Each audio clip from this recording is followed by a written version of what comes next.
जो पाकिस्तान के लंबी दूरी वाली मिसाइल हैं, ऐसी मिसाइलें भी पाकिस्तान के पास मौजूद हैं जो सीधे अगर इस्लामाबाद से छोड़ी जाएं तो एक तरह से तल अवीव पर गिर सकती हैं या इजराइल के किसी भी टारगेट को निशाना कर सकती हैं। खासतौर से पाकिस्तान कोई बड़ा कदम उठा सकता है। पाकिस्तान क्योंकि दुनिया में जो गिने चुने मुस्लिम ममालिक जो न्यूक्लियर पावर माने जाते हैं उनमें से दरअसल पाकिस्तान भी आता है। पाकिस्तान के पास न्यूक्लियर हथियार है, न्यूक्लियर बम है, पाकिस्तान के बाद लंबी दूरी वाले मिसाइल भी हैं और एक तरह से ड्रोन भी मौजूद हैं। ऐसे में इजराइल का नक्शा खत्म हो जाता था, इस जमीन से इजराइल का नक्शा खत्म हो जाता था। हालांकि इस बीच ईरान के पड़ोसी मुल्क पाकिस्तान पर लगातार सवाल उठते रहे कि आखिर पाकिस्तान किस तरफ है। क्या डोनाल्ड ट्रंप और अमेरिका के दबाव में पाकिस्तान का झुकाव अमेरिका की तरफ है? यह सवाल भी बार बार उठते रहे। या फिर यह कहा गया कि पड़ोसी मुल्क ईरान है और ईरान से रिवायती रिश्ते एक तरह से पाकिस्तान के रहे, तो क्या पाकिस्तान एक तरह से ईरान के साथ है? यह लगातार सवाल उठते रहे। हालांकि बीच में शहबाज शरीफ जो कि पाकिस्तान के वजीर आजम है, उन्होंने ईरान के सदर मसूद पजेश्कियान से भी बीच में बातचीत की थी और जो मौजूदा हालात हैं उस पर एक तरह से चर्चा की थी। लेकिन इस बीच यही देखने को मिला कि पाकिस्तान का जो झुकाव है वो एक तरफ कहीं ना कहीं अमेरिका के साथ भी नजर आया, क्योंकि अमेरिका का दबाव भी पाकिस्तान पर काफी ज्यादा है। लेकिन अब जो माहिरीन है वो ये कहते हैं, क्या जो मुस्लिम इत्तेहाद की बात की जा रही है, मुस्लिम कम्युनिटी को एक प्लेटफॉर्म पर पूरी दुनिया में लाने की बात की जा रही है, ऐसे में क्या पाकिस्तान कोई बड़ा कदम उठा सकता है? पाकिस्तान क्योंकि दुनिया में जो गिने चुने मुस्लिम ममालिक जो न्यूक्लियर पावर माने जाते हैं उनमें से दरअसल पाकिस्तान भी आता है। पाकिस्तान के पास न्यूक्लियर हथियार है, न्यूक्लियर बम है, पाकिस्तान के बाद लंबी दूरी वाले मिसाइल भी हैं और एक तरह से ड्रोन भी मौजूद हैं। ऐसे में माहिरीन का मानना था क्या पाकिस्तान अगर ईरान पर यह जंग आगे बढ़ती है या फिर इजराइल ग्रेटर इजराइल पर काम करता है, जिस तरह से लबनान के एक बड़े हिस्से पर इजराइल ने कब्जा कर लिया है, गजा के एक बड़े हिस्से पर या फिलिस्तीन के एक बड़े हिस्से पर इजराइल ने कब्जा कर लिया है, लगातार इजराइल का दायरा अब बढ़ता जा रहा है, तो क्या आने वाले दिनों में ये जो आंच है ये पाकिस्तान तक भी पहुंचेगी? ग्रेटर इजराइल में क्या पाकिस्तान का जो हिस्सा है उस पर भी एक तरह से आने वाले दिनों में जो इजराइल है वो एक तरह से हमला कर सकता है या उस पर भी कब्जा कर सकता है? और ऐसे में माहिरीन का सवाल सीधे सीधे यही था कि जो पाकिस्तान के लंबी दूरी वाली मिसाइल है, ऐसी मिसाइलें भी पाकिस्तान के पास मौजूद हैं जो सीधे अगर इस्लामाबाद से छोड़ी जाए तो एक तरह से तल अवीव पर गिर सकती हैं या इजराइल के किसी भी टारगेट को निशाना कर सकती हैं। खासतौर से पाकिस्तान की गौरी मिसाइल की बात चल रही थी, जो बहुत खतरनाक मिसाइल मानी जाती है, इसकी स्पीड भी काफी ज्यादा है, वॉरहेड भी इसका बहुत इंपॉर्टेंट माना जाता है और यह कहा जाता है कि गौरी मिसाइल के जरिए क्या पाकिस्तान इजराइल पर हमला कर सकता है। तो ये दरअसल जो माहिरीन का मानना था कि पाकिस्तान क्योंकि अभी तक इस जंग में खुलकर सामने नहीं आया है, लेकिन अगर जरूरत पड़ी तो क्या पाकिस्तान अपने गौरी मिसाइल का टेस्ट कर सकता है, गौरी मिसाइल को इजराइल के ऊपर छोड़ सकता है, इजराइल पर पाकिस्तान की तरफ से भी क्या आने वाले दिनों में हमला किया जा सकता है? इस तरह के सवाल भी अब उठने शुरू हो गए हैं, क्योंकि पाकिस्तान का गौरी जो मिसाइल है ये लेटेस्ट मिसाइल माना जाता है, बहुत खतरनाक मिसाइल माना जाता है और इसका जो वॉरहेड है ये काफी ज्यादा धमाकाखेज रॉकेट्स को लेकर एक तरह से उड़ान भर सकता है और बहुत कम वक्त में तल अवीव तक एक तरह से इस्लामाबाद से पहुंच सकता है। तो ऐसे में क्या पाकिस्तान आने वाले दिनों में इस जंग में कोई बड़ी खलल डाल सकता है? इस जंग में क्या पाकिस्तान की तरफ से कोई अभी चाल चलनी एक तरह से बाकी है या पाकिस्तान एक तरह से छुपा रुस्तम इस जंग में साबित हो सकता है और इजराइल पर बड़ा हमला कर सकता है, जब पूरे मशरिक़ वस्ता में जो इस्लामी ममालिक हैं उनके सामने एक तरह से खतरा है? लबनान को पूरी तरह से इजराइल खत्म कर रहा है, फिलिस्तीन को इजराइल लगातार खत्म कर रहा है, तो क्या आने वाले दिनों में कोई बड़ा हमला पाकिस्तान की तरफ से इजराइल पर किया जा सकता है? तो दुनिया की निगाहें पाकिस्तान पर दरअसल टिकी हुई है। पाकिस्तान के पास जब इतनी सलाहियत है, पाकिस्तान के पास जब दूरी बहुत लंबी रेंज तक मार करने वाले मिसाइल मौजूद हैं, उसके पास जब गौरी जैसे बहुत अहम मिसाइल है,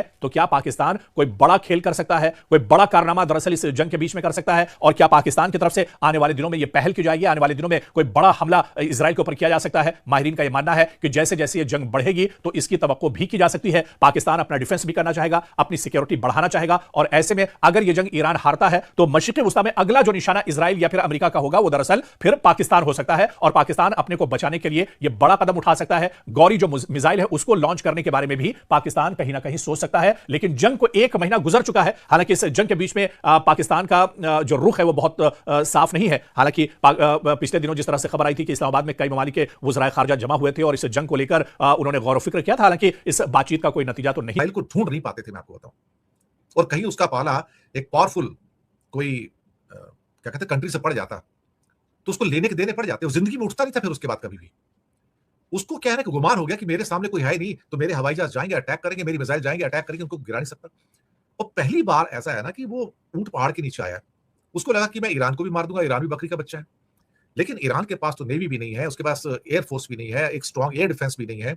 उसके बावजूद भी सिर्फ शाही ड्रोन से और मिसाइलों से जिस ढंग से इजराइल को ब्लीड किया है, जो उसका खूनो खून किया है, अब वो चिल्ला रहा है। डिमोना में तो खैर सैकड़ों लोग घायल हुए हैं और बहुत मरे भी हैं, मैं आपको बताऊं। लेकिन जैसे कि आदत है नेतन्याहू की कि वो बताएगा नहीं आपको कि कितने लोग मरे हैं, क्योंकि ये छुपा कर रखने वाली चीजें हैं। जैसे अमेरिका भी छुपाता है, वो भी छुपाता है कितने मरे हैं, कितना हुआ है। लेकिन कलाई तो खुल गई ना। अब ये नेतन्याहू भीख मांग रहा है दुनिया से भीख मांग रहा है कि ईरान दुनिया का सबसे बड़ा दुश्मन है, सारे दुनिया के देश इकट्ठे हो जाओ इसका मुकाबला करने के लिए। खुद पर चोट लगी तो साहब एहसास हुआ कि चोट किसे कहते हैं। खुद के बच्चे मरे तो एहसास हुआ कि वो 185 बच्चियां कैसे मरी थी। खुद के लोग घायल हुए तो तब पता लगा कि 20,000 औरतें और 20,000 बच्चे जो गजा में मार दिए, मासूम बच्चे, और ये वॉर क्रिमिनल आदमी हमको कहता है कि अब मुझे बचाओ, यूनाइटेड नेशन की मीटिंग बुलाओ। फिर कहते हैं ये क्लस्टर बम्स का इस्तेमाल करता है, क्लस्टर बम्स का, जो कि इंसानियत के खिलाफ है। वो कौन से बम थे जो इंसानियत के साथ थे, जो गजा में बरसाए गए? अभी 1000 लोग जो मारे हैं पिछले 10 दिन के अंदर लेबनान के अंदर, बैरूत के अंदर, जिसमें 200 बच्चे मारे गए हैं, क्या वो वॉर क्राइम नहीं है क्या? आज ईरान के वॉर क्राइम नेतन्याहू को याद आ रहे हैं, क्योंकि आज पहली बार चोट पड़ी है ना, और चोट अब सीधी पड़ेगी साहब, जगह जगह पड़ेगी। और ये चोट है ना, यही चोट उसको मजबूर कर रही है कि दुनिया के अंदर हम जो है अब कॉल करेंगे ईरान का मुकाबला करो। ये अमेरिका भी कह रहा है कि इकट्ठा मिलकर ईरान का मुकाबला करो। ये इस बात का एविडेंस है कि दोनों हार मान चुके हैं कि हम ईरान से नहीं जीत सकते हैं। ये हार का एक्सेप्टेंस है। वैसे 2006 की बात है, मुझे लगता है, जहां तक मुझे याद है, जब इसी इजराइल ने क्लस्टर बॉम्ब्स का लेबनान पे इस्तेमाल किया गया था। शायद वो भूल गया क्या? आज वो कहता है कि ईरान के क्लस्टर बॉम्ब्स इंसानियत के खिलाफ हैं। तो जरा याद दिला दो उसको कि तुम्हारे क्लस्टर बम जो तुमने यूज किए थे 2006 के आसपास लेबनान में, वो क्या थे बाय द वे? वो क्या इंसानियत के प्रेमी थे या इंसानियत के दोस्त थे क्या वो? मुझे लगता है कि इजराइल के जाने के दिन आ गए हैं। अगर इजराइल की यही हरकतें रही तो मैं आपको दावे के साथ कह सकता हूं कुछ सालों में आपको दुनिया के नक्शे में इजराइल देखने को नहीं मिलेगा। जो उसके खिलाफ आज नफरत है लोगों की, जो ज्यूज के खिलाफ जो नफरत है लोगों की, बेइंतहा नफरत है, आप उस नफरत को बढ़ते हुए देखोगे। और ये लोग भी एक दिन भागते नजर आएंगे। आज इसके साथ अमेरिका नहीं होता था अभी इसी वॉर के अंदर, तो ये आदमी देश छोड़कर भाग जाता था, नेतन्याहू देश छोड़कर भाग जाता था। ये ऊपर से वो ट्रंप, एक दूसरा बेवकूफ इंसान, एक बंदर जिसके हाथ में उस्तरा है, वो अपना गला काट रहा है। क्या कहता है वो? कहता है ट्रंप कि 48 आवर में तुम ये कर दो, सरेंडर कर दो, हॉर्मुज को खोल दो, वरना अंजाम देखो, वरना मैं तुम्हारे एनर्जी के सारे जितने सेंटर्स हैं, मैं तुम्हारे पावर सेंटर से बर्बाद कर दूंगा। तो ईरान ने तो पहले बोला है आपको 2 घंटे लगेंगे मुझे बर्बाद करने में, मैं पूरे गल्फ को आधे घंटे में बर्बाद कर दूंगा, ना वहां पर बिजली होगा ना पानी होगा, और मैं उनकी सभी लाइनें कट कर दूंगा। एक एक करके बोला उसने कि क्या क्या मैं कट करने जा रहा हूं, what I am going to cut. तुम्हारे वाटर के सैलिनेशन प्लांट्स हैं, मैं वो भी कट कर दूंगा, तुम्हारे पावर प्लांट्स हैं, वो भी मैं कट कर दूंगा, और साथ में जो तुम चाहते हो वो कट कर दूंगा, और तुम रोक नहीं पाओगे। 20% जो आपके ग्लोबल सप्लाई जाती है गैस की और तेल की, वो यहीं से जाती है ना। और यहां पर जो उसकी वल्नरेबिलिटी है वो क्या है गल्फ के अंदर? पानी। सबसे बड़ा वेपन पानी। देखिए गल्फ के पास 2 चीजें नहीं है, ईरान को छोड़ दो आप, बाकी कंट्री के पास 2 चीजें नहीं है। एक, उनके पास अपनी फसल नहीं है, अपना फूड स्टफ नहीं है। दूसरा, उनके पास पानी नहीं है। आप कहोगे जिसके पास पानी भी नहीं है, जिसके पास खेती भी नहीं है, जिंदा कैसे है? तेल पर जिंदा है, क्योंकि तेल से पैसा कमाते हैं और दुनिया से फसलें खरीद सकते हैं, अनाज खरीद सकते हैं, खाने पीने का सामान खरीद सकते हैं, और अपने 400 के करीब पूरे गल्फ के अंदर यहाँ पे वाटर के डीसैलिनेशन प्लांट्स हैं। अगर वो डीसैलिनेशन प्लांट्स ना हो तो भाई इनकी 4-5 करोड़ की पॉपुलेशन है सब कंट्री की, ये प्यास से मर जाएंगे साहब। ये भूख से नहीं, ये प्यास से मरेंगे, मैं आपको बताऊं। और दुनिया में कोई ऐसा सिस्टम नहीं जो 4-5 करोड़ लोगों को पानी सप्लाई कर सके। पानी, वही धमकी दी है कि मैं तुम्हारी पानी की पाइपलाइन भी कट कर दूंगा, मैं तुम्हारी बिजली की पाइपलाइन कट कर दूंगा, जो आपके 400 डीसैलिनेशन प्लांट्स हैं गल्फ में, मैं उसकी कट कर दूंगा। तब आप क्या करोगे? और सिटिंग डक्स हैं वो, मैं आपको बताऊं। Kuwait 90% of drinking water desalination plant से आता है। ओमान में 86% पानी डीसैलिनेशन प्लांट से आता है। सऊदी का 70% पानी डीसैलिनेशन प्लांट से आता है। बहरीन और कतर का 90% पानी डीसैलिनेशन प्लांट से आता है। साहब इनके पास तो पानी नहीं है, ये तो 5 दिन जिंदा नहीं रह सकते। 3 दिन के बाद चौथा दिन आ गया तो ये हथियार डाल देंगे। ऊपर से सऊदी अरेबिया को तो ज्यादा अकड़ आ गई साहब कि ईरान को बर्बाद कर दो। मैं तो किंग फहद एयरपोर्ट भी तुम्हारे लिए खोलने को तैयार हूं, अमेरिका को बोल रहे हैं। भाई कितने तलवे चाटोगे उसके, और कितने तलवे चाटोगे इस नेतन्याहू के? ये दोनों तो वॉर क्रिमिनल्स हो गए हैं इस टाइम, वॉर क्रिमिनल्स हैं दोनों के दोनों। मुझे लगता है कि जो हालात पैदा हुए हैं उसमें मैं एक बात तो शर्ती आपसे कह सकता हूं, दुनिया में करीब करीब स्टेट ऑफ हॉर्मस चोक पॉइंट है, इसको चोक पॉइंट कह सकते हैं। ऐसे करीब करीब 6-7 चोक पॉइंट्स है दुनिया में। ज्योग्राफी को भी वेपन बनाया जा सकता है, ज्योग्राफी को वेपन बनाया जा सकता है। ये ईरान ने दुनिया को शो किया है कि उसके लिए मुझे तुम्हारे जितना ताकतवर होने की जरूरत नहीं है, उसके लिए मेरे पास अमेरिका के बराबर टैंक्स और विमान और फाइटर प्लेन्स और एयर डिफेंस सिस्टम होने जरूरी नहीं है। मैं भूगोल को, मैं ज्योग्राफी को मैं कन्वर्ट कर सकता हूं वेपन के अंदर। और इस बात का एहसास ईरान को बहुत पहले से है। दुनिया को हॉर्मस की खाड़ी का चप्पा चप्पा नहीं पता, लेकिन ईरान के लोगों को उसका चप्पा चप्पा पता है। उसका केशम आइलैंड पता है, लारका आइलैंड पता है, खाग आइलैंड पता है, और बाकी जो छोटे छोटे वहां पे जजीरे हैं ना, जो आइलैंड्स हैं, सब कुछ पता है उनको। उन्हें मालूम है कि इसका इस्तेमाल कैसे करना है। देखिए, आप किसको हराना चाहते हैं? आप एक 5000 साल पुरानी सिविलाइजेशन को मिट्टी में मिलाना चाहते हैं। लेकिन मैं आपको यकीन से कह सकता हूं कि इन 5000 सालों में कम से कम 5000 ऐसी फाइट हुई होंगी जो ईरान को मिट्टी में मिलाने की कोशिश करते आए थे। पर्शिया आज भी जिंदा है ना, मर तो नहीं गया ना। लोग आए, लोग चले गए, लेकिन इनकी सिविलाइजेशन जो one of the oldest civilisation of the world है, सर्वाइव कर रही है ना। तो कुछ तो बात है कि हस्ती मिटती नहीं हमारी, है ना? कोई तो बात होगी ना कि हस्ती मिटती नहीं हमारी। यही तो ईरान है साहब, यही तो पर्शिया है। इसकी बात ही कुछ और है।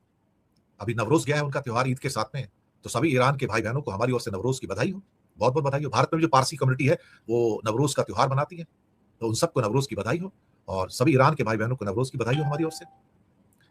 लेकिन ये जंग अभी खत्म नहीं हुई दोस्त, ये जंग तो शुरू हुई है। इस जंग के दो कोने और हैं। इस जंग में बिना लड़े जीत कौन रहा है, बिना लड़े दूर बैठ के जीत कौन रहा है।